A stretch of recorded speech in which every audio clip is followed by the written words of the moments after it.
Take graphics প্রোতে তোমাদেরকে স্বাগতম। আজকে আফটার ইফেক্ট টিউটোরিয়ালের 5 নম্বর পর্ব। এই পর্বে তোমাদেরকে আমি আফটার ইফেক্টের সমস্ত টুল সম্পর্কে একটু করে ধারণা দেওয়ার চেষ্টা করব।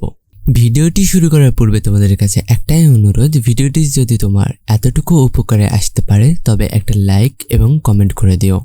আরে হ্যাঁ, এখনো পর্যন্ত চ্যানেলে সাবস্ক্রাইব না করে থাকলে অবশ্যই একটা সাবস্ক্রাইব করে দিও। তো চলো আমাদের আফটার ইফেক্টটি ওপেন করে নিই। আমি অলরেডি আগে থেকে ওপেন করে রেখেছি, জাস্ট মিনিমাইজ করে রেখেছিলাম, তোমরা দেখতে পাচ্ছ। তো তার জন্য লোডিং এগুলো হলো না আর কি। তো এখন কি করব, আমাদের এই টুলসগুলোর কাজ দেখাবো।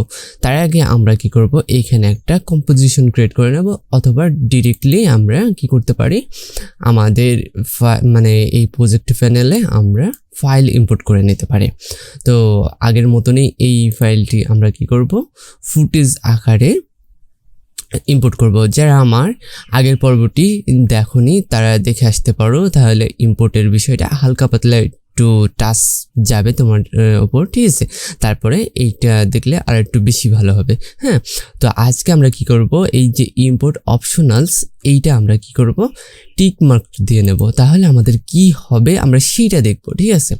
আর ইম্পোর্ট অ্যাস মানে এটা আমরা জাস্ট, যেহেতু এটা ফুটেজই থাকবে, ঠিক আছে। তো ক্রিয়েট কম্পোজিশন, হ্যাঁ, এটাতে আমরা টিক মার্ক দিয়ে আমরা ইম্পোর্ট বাটনে ক্লিক করব। তাহলে দেখো আমাদের কি হবে, আমাদের যে মানে ফুটেজটা ইম্পোর্ট করলাম সেইটার নামেই আমাদের কিন্তু একটা কম্পোজিশন ক্রিয়েট হয়ে গেছে। হ্যাঁ, কম্পোজিশনের মানে আমরা সেটিংসটা দেখব কি হয়েছে, আমরা তো এরকম চাচ্ছিলাম কিনা, ঠিক আছে। তো দেখো কম্পোজিশনটাও একদম আমাদের ইমেজে যে সাইজ, আমাদের কম্পোজিশনের সাইজটাও ঠিক সেরকম হয়ে গেছে। মানে এরকম যদি আমাদের কম্পোজিশনের প্রয়োজন হয় তো আমরা এইভাবে সরাসরি কম্পোজিশন ক্রিয়েট করতে পারি। তো আমরা যদি মনে করো আমাদের কম্পোজিশনের সাইজ বা ভিডিও সাইজ যদি 1080 বা ফুল এইচডি করতে চাই, তাহলে আমাদের কিন্তু এখন আরেকটা কম্পোজিশন ক্রিয়েট করতে হবে। তো আমরা এখানে নর্মালি উইথ দিয়ে দেব 1920, আর হাইট আমরা হাইটটা যদি আলাদাভাবে করতে চাই কাস্টমাইজভাবে, তাহলে আমাদের কিন্তু এখানে আবার বসিয়ে দিতে হবে, ঠিক আছে। আমাদের এখানে বসিয়ে দেব 1000, সরি আমি এই লকটা ছাড়িয়ে নিচ্ছি। হ্যাঁ, 1920, দেন তারপর 1080। দেন এইবার আমরা চাইলে এটাকে লক করে নিতে পারি, আর এইটা আমাদের স্কোয়ার পিক্সেলেই থাকবে, ঠিক আছে, এই আর কি। বা অথবা আমরা এইখান থেকে আমাদের এইচডিভি এইটা সিলেক্ট করে নিতে পারি, তাহলে আমাদের অ্যাকুরেট রেশিওতে আমাদের মানে এটা পাবো, ঠিক আছে, কম্পোজিশনটা পাবো। তো আমরা ওকে দিচ্ছি। এই যে আমাদের তো নর্মালি আমাদের যদি আমাদের ওপর দিয়ে ধরো কালো, মানে মনে করো আমরা নিজেরা কন্ট্রোল করে নেব সেটা যদি চাই, তাহলে আমাদের কিন্তু এইটা মানে আনটিক করে দিতে হবে, অথবা স্কোয়ার পিক্সেল করে দিতে হবে, তাহলে আমরা এমনটা পাবো, ঠিক আছে, এই আর কি। তো আমরা দেখি সিনেম্যাটিকে বা যে কোনো এতে আমাদের কিন্তু আগে যে কম্পোজিশনটা নিয়েছিলাম সেটা, আর এই ধরনের যদি কম্পোজিশন নিয়ে আমরা কিন্তু আমরা আস্তে আস্তে শিখবো, ঠিক আছে। তো আপাতত আমি এইটা নিচ্ছি। তো এখন আমরা কি করব, আমাদের এই কম্পোজিশনের ভিতরে আমরা চাইলে এই কম্পোজিশনটা নিতে পারি, এটার আন্ডারে আমাদের এই ইমেজটাই আছে, ঠিক আছে, অথবা আমরা সরাসরি আমাদের এই ইমেজটা নিতে পারি। হ্যাঁ, তোমাদের যেইটা প্রয়োজন হতে পারে তোমরা সেইটা নিবে। তো আপাতত আমি সরাসরি ইমেজটা নিলাম। তো আমাদের আজকে টিউটোরিয়াল যেহেতু টুলস নিয়ে, তো আমরা এবার টুলসের আলোচনাতে চলে যাব। তো আমাদের যেহেতু টুলসগুলো আমরা আমাদের এই অবজেক্টের উপর প্রয়োগ করব, তার জন্য কি করব, এই লেয়ারটাকে সিলেক্ট করে নেব। দেন তারপর কি করব, আমরা এই সিলেকশন টুলটা এখন অ্যাক্টিভ আছে, এই সিলেকশন টুলটা অ্যাক্টিভ থাকা অবস্থায় আমরা যদি অবজেক্টটিকে এইভাবে মুভমেন্ট করি তাহলে আমাদের এইভাবে মুভমেন্ট হবে। হ্যাঁ, তার মানে এইটা আমাদের সিলেকশন টুলস। হ্যাঁ, দেন তারপর কি করব, এই হ্যান্ড টুলটাকে আমরা অ্যাক্টিভ করে নেব। এই হ্যান্ড টুলের কাজটি হলো আমাদের এই মানে কোনো অবজেক্ট কিবোর্ডটা দিয়ে না, আমাদের পুরো এই আর্টবোর্ডটা নিয়ে, ঠিক আছে, এই হ্যান্ড রোলটা দিয়ে আমরা চাইলে আমাদের আর্টবোর্ডটা মুভমেন্ট করতে পারি। আর হ্যাঁ, যদি হ্যান্ড রোল দিয়ে আমাদের আর্টবোর্ডটা মুভমেন্ট করি তাহলে আমাদের দেখার সুবিধার্থে মানে কাজ করা হবে, কিন্তু অ্যানিমেশনের 1%ও কোনো পরিবর্তন আসবে না। হ্যাঁ, দেন তারপর আছে আমাদের এই জুম টুল। আর আরেকটা কথা বলে রাখি, আমাদের হ্যান্ড টুলের শর্টকাট কি হলো এইচ, ঠিক আছে, কিবোর্ডের এইচ বাটনটা প্রেস করলেই আমাদের হ্যান্ড টুলটা অটোমেটিক অ্যাক্টিভ হয়ে যাবে।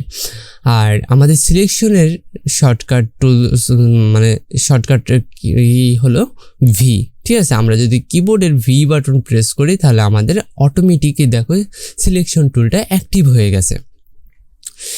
আর জুম টুলের আমাদের জেড শর্টকাট কি হলো জেড। তো আমরা এইভাবে ম্যানুয়ালি প্রেস করতে পারি, অথবা আমরা চাইলে কিবোর্ডের মানে দ্রুত যদি চাই তাহলে আমরা শর্টকাটে জেড চাপলেই হবে।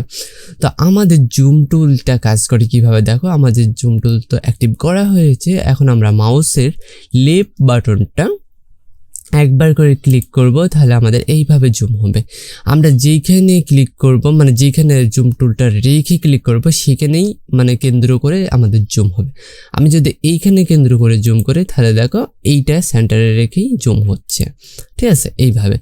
এখন যদি আনজুম করতে চাই তাহলে কি করব, আমরা কিবোর্ডের অল্টার বাটনটা প্রেস করে ধরে রাখবো, তাহলে দেখো আমাদের জুম টুলের মাঝখানে মাইনাস একটা অ্যারো চলে এসেছে।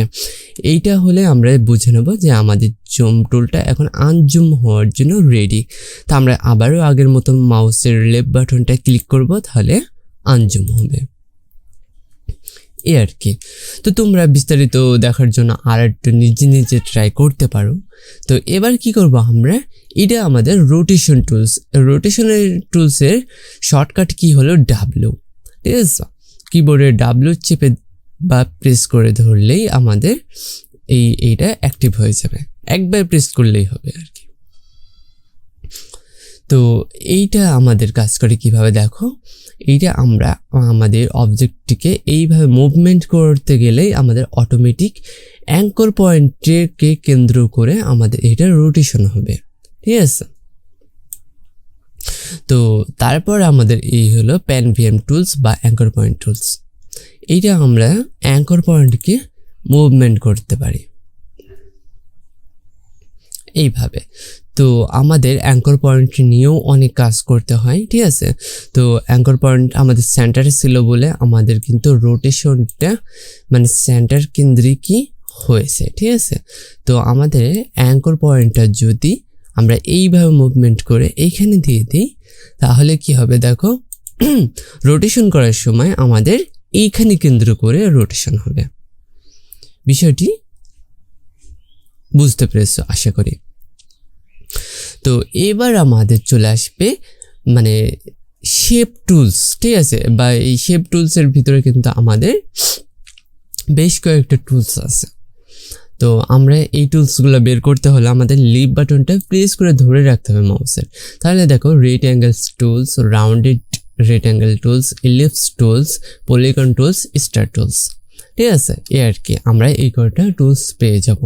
তো একে একে আমরা দেখব। প্রথমে আমাদের রেক্ট্যাঙ্গেল টুলটা আছে, এটা কি করব আমরা আমাদের যে অবজেক্টটি আছে এটা কিন্তু আনসিলেক্ট করে নিতে হবে। আমরা এখানে সিলেক্ট করে মানে এখানে ফাঁকা জায়গায় ক্লিক করলে কিন্তু আমাদের এটা আনসিলেক্ট হয়ে যাচ্ছে। এখন আমরা চাইলে এইভাবে একটা শেপ নিতে পারি,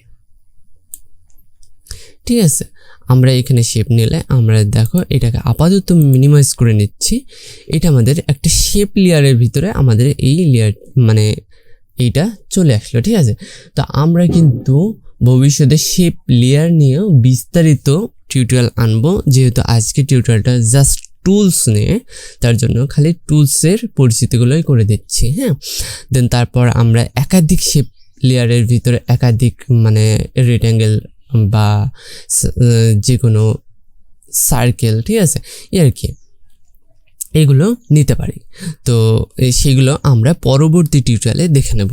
তো এখন আমরা একটা পলিগন বা যে কোনো নিতে পারি। আবার মানে টুলস চেঞ্জ করতে হলে আমরা এখানে লেফট বাটন প্রেস করে ধরে রাখবো মাউসে, ঠিক আছে। এবার কি করব, রাউন্ডেড রেক্ট্যাঙ্গেল টুলটা দেখবো কীরকম। তো এইটা আমরা দেখো এরকম এখানে রাখলে আমাদের এই কর্নারগুলো হালকা কিন্তু রাউন্ডেড হয়ে আছে, ঠিক আছে। আমরা চাইলে এগুলো পরে এডিট করতে পারবো, হ্যাঁ, চেঞ্জ করতে পারবো। সেগুলো আমরা আমাদের এইখান থেকে এই যে শেপ লেয়ার আছে এর ভিতরে অনেক ফাংশন আছে, আস্তে আস্তে সেগুলো শিখে নেব, সেগুলো আমরা কাস্টমাইজ করে নিতে পারবো। এবার এইখানে আবারও আমরা ইলিপস টুল, হ্যাঁ, এটা দিয়ে আমরা সার্কেল রাখতে পারি এরকম আর কি। তো আমরা প্রত্যেকটা সেম সিস্টেম, ঠিক আছে, আমি আর দেখাচ্ছি না, ভিডিওটি লং হয়ে যাবে। এবার কি করব, আমি সিলেকশন টুল দিয়ে এইটা এইভাবে সিলেক্ট করতে পারি, দেন ডিলিট করে দিতে পারি। দেখো আমি কিন্তু সব কয়টা সিলেক্ট করতে গিয়ে আমার কিন্তু এই অবজেক্টটাও সিলেক্ট হয়ে যাচ্ছে। আমি এখন চাচ্ছি আমার এইটা সিলেক্ট হবে না, তার জন্য কি করব, আমি এটাকে লক করে রাখবো, ঠিক আছে। দেন তারপর সব কয়টা সিলেক্ট করে আমি কিবোর্ডে ডিলিট বাটনটা প্রেস করলেই কিন্তু আমার সবকটা ডিলিট হয়ে যাচ্ছে। হ্যাঁ, এটা এখন আমি আবারও আনলক করে দিচ্ছি।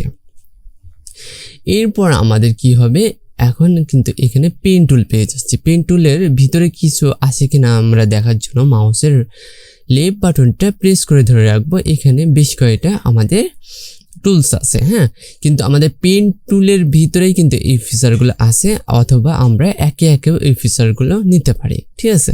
তো পেন টুলটা আমাদের অলরাউন্ডার যদি ইউজ করতে পারি, হ্যাঁ, তার জন্য। তো পেন টুলটা কাজ করে কি, আমাদের পেন টুলটা অ্যাক্টিভেট করলেই আমাদের কিন্তু শেপ লেয়ার চলে আসে, হ্যাঁ। শেপ বলে একটা, যখন আমরা লেয়ার নিয়ে কথা বলবো, লেয়ারের ভিতরে অনেক কয়টা বিষয় আছে, তখন আমরা শেপ লেয়ার নিয়েও কিছু মানে বুঝবো আর কি, ঠিক আছে। তো এখনই এত কিছুই যাচ্ছি না, আপাতত পেন টুলের কাজ দেখাচ্ছি। আমরা একটা করে ক্রিয়েট মানে লেফট বাটনে ক্লিক করলে আমাদের একটা করে অ্যাঙ্কর পয়েন্ট হবে, ঠিক আছে, ক্রিয়েট হবে। তো আমরা চাইলেই এইটা দিয়ে শেপ তৈরি করতে পারি। হ্যাঁ, আমরা যদি ড্রাগ করে টান দিই তাহলে আমাদের রাউন্ডেড শেপ তৈরি হবে, এইভাবে ড্রাগ করে। তোমরা যারা ইলাস্ট্রেটর টুলসের সব কিছু জানো, ঠিক আছে, তারাই মানে এইসব টুলসগুলোর কাজ মোটামুটি জেনে থাকবে। আর যারা জানো না তাদের জন্য কোনো সমস্যা নেই, আস্তে আস্তে এগুলো দিয়ে প্র্যাকটিস করলেই তোমরা এই ধরনের শেপ তৈরি করতে পারবে।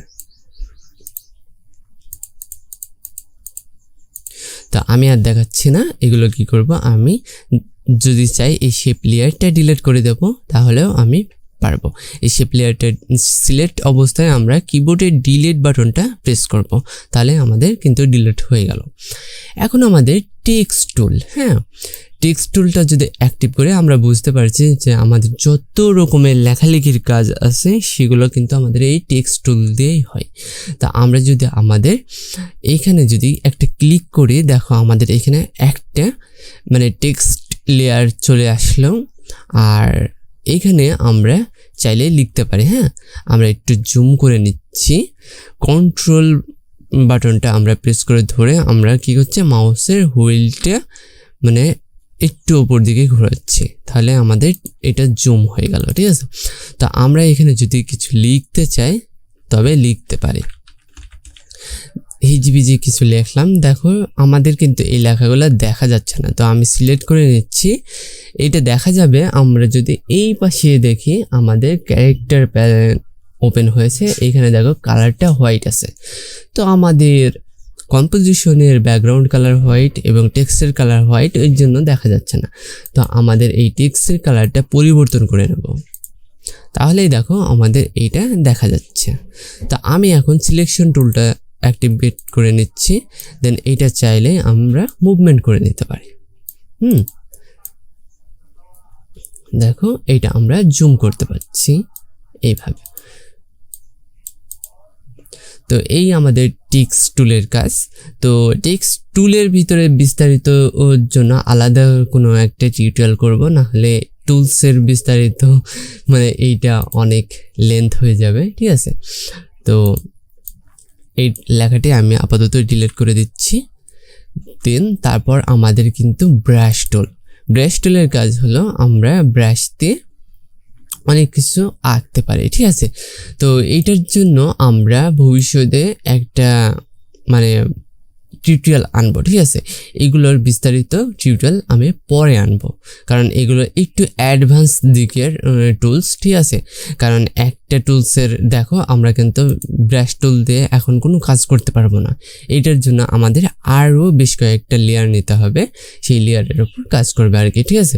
তো যেহেতু আমাদের বেসিক এই কয়টা টুলস সম্পর্কে জানতেই হবে অ্যানিমেশন স্টার্ট করতে হলে, সেই জন্য আমি এই কয়টা টুলস কভার করার চেষ্টা করলাম। দেন তারপর এই ধরনের টুলসগুলো আমি ভবিষ্যতে আবার তোমাদের কাছে করব, জানানোর চেষ্টা করব।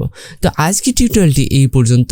টিউটোরিয়ালটি যদি ভালো লেগে থাকে তো অবশ্যই একটা লাইক এবং কমেন্ট করে দিও ভিডিওতে, এবং চ্যানেলে এখনো পর্যন্ত সাবস্ক্রাইব না করে থাকলে অবশ্যই একটা সাবস্ক্রাইব করে দিও।